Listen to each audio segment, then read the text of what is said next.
And में लात मार के निकाल दे कि तेरा घर में तेरा यहाँ पे हक कोई नहीं है। तो गुरुजी आप मुझे ये बताइए, औरत का असली हक कहाँ पे है? आप सभी चैनल को सब्सक्राइब कर लीजिएगा। जो भी यूट्यूब पर देख रहे हैं चैनल को सब्सक्राइब कर लीजिए और शेयर कीजिएगा। जय श्रीमन नारायण दोस्तों, स्वागत है आपका हमारे YouTube चैनल उषा भक्ति मार्ग में।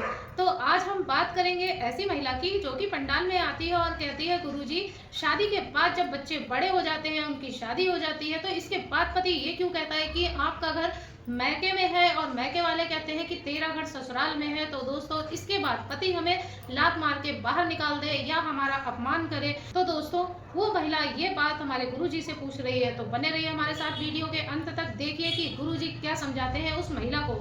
आज की वीडियो बहुत ही इंटरेस्टिंग होने वाली है। तो आइए दोस्तों, समय ना लेते हुए देखते हैं आज का वीडियो। राधे राधे गुरुजी। राधे राधे। मैंने आपको फोन में देखा था 3 दिन और चौथे दिन मैं आपके पास आ गई थी और उसके बाद फिर 15 दिन नहीं हुआ मैं वृंदावन में ही रहने के लिए आ चुकी। वाह, हाँ जी, बड़ा अच्छा है।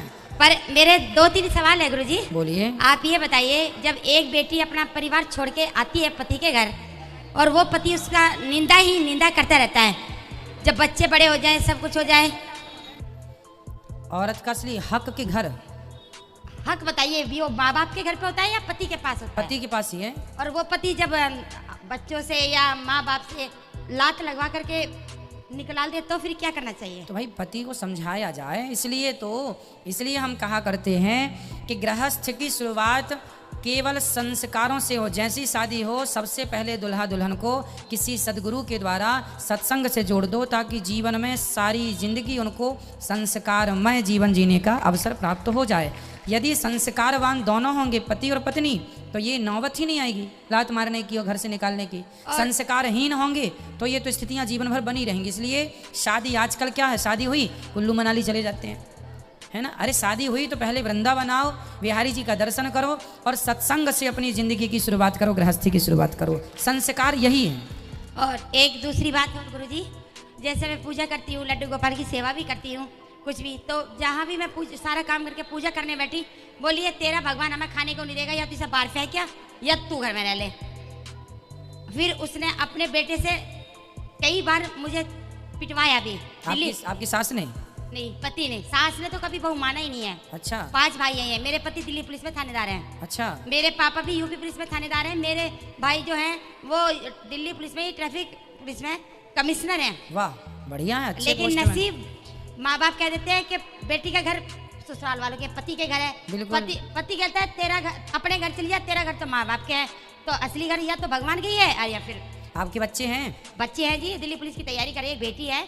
पर उन्होंने जब मुझे मार पीट के निकाल दिया, इन भगवान जी को, ठाकुर जी की श्रद्धा मेरे दिल में बहुत है। आपके पति से मेरी बात करा देना। पति जी किसी से बात नहीं करता, उन्होंने अपनी पत्नी से बात नहीं करी आज तक। बात ही नहीं की आज तक आपके पति? जो बच्चे भी आप, मैं बोल नहीं सकती उस शब्द को, बस वो मेरी इतनी मेहरबानी थी। बस भाभी, माँ, ये औरत चलिए फिर गई बहुत थोड़ी रही।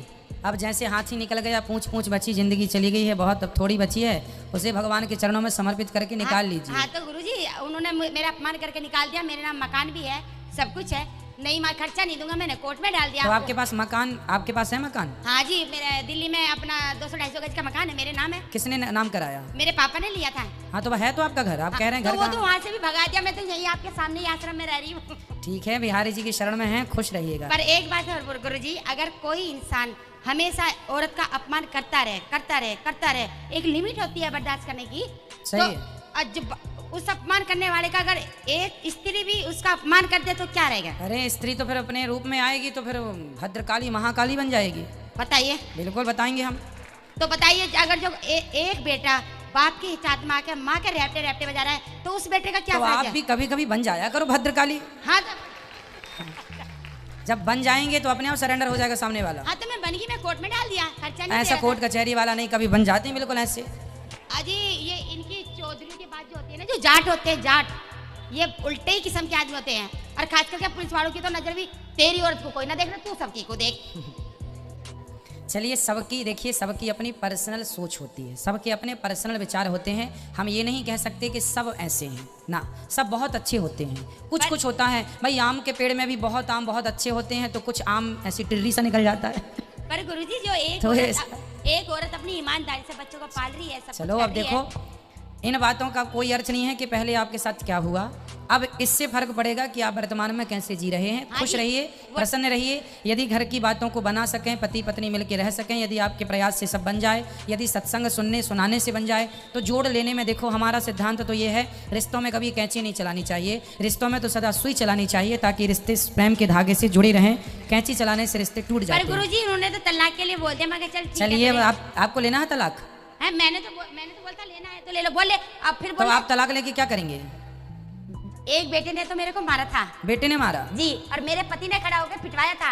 मैं आपको सारी सबूत दिखा सकती हूँ। चलिए ये बताइए, आपका एक बच्चा दूसरे का है, उसने मेरे को बचाया था। अच्छा ये बताइए, आपके पति या बेटा कोई यहाँ आ सकता है? हम बात कर सकते हैं? नहीं जी, वो तो आप सबको गाली देते हैं, देवकी नंदन जी ये आप वो तो ठाकुर जी को भी कहते हैं लात मार दे। चलो फिर अब उनसे कौन बात करेगा। तो चलिए फिर आप तो केवल श्रीमन नारायण जपिए, भगवान कृपा करेंगे। हाँ जी, जो आपके विचार होंगे वो अच्छे ही होंगे। तो ठीक है, मैं आपसे ये पूछना चाहती हूँ, अगर मुझे कोई सहारा देता है गुरुजी और मैं भगवान के उसमें लगी हुई हूँ और किसी ने मुझे सहारा दे दिया और मैं उस बच्चे का करूँ, तो इसमें तो कोई पाप तो है कोई नहीं? बात नहीं, सहारा देना चाहिए। जो दूसरों को सहारा देता है उसी को ईश्वर भी सहारा देता है। चलिए भगवान आपको खुश रखें।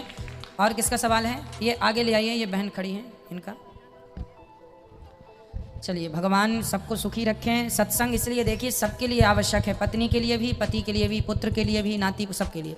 तो देखा दोस्तों कि आज की वीडियो में जैसे उस महिला ने इतना दुखी होकर हमारे गुरुजी से क्वेश्चन किया कि शादी के बाद ऐसा क्यों होता है कि पति कहता है कि तुम्हारा घर मैके में है, मैके वाले कहते हैं कि तुम्हारा घर ससुराल में है। तो जैसे कि गुरुजी ने समझाया, हकीकत तो यही है कि शादी के बाद स्त्री का घर अपने पति का ही घर होता है। शादी से पहले उसका मैका, शादी के बाद मरने के बाद तक हमारे पति का ही घर हमारा घर होता है। अगर इसके बाद भी पति औरत का अपमान करे तो सहन करने की भी एक हद होती है, जिसमें कि औरत बहुत कुछ सहन करती है, लेकिन जब अगर वक्त आए और वक्त पड़े तो औरत को बहुत कुछ बर्दाश्त नहीं करना चाहिए। बर्दाश्त करने की एक सीमा होती है, एक हद होती है।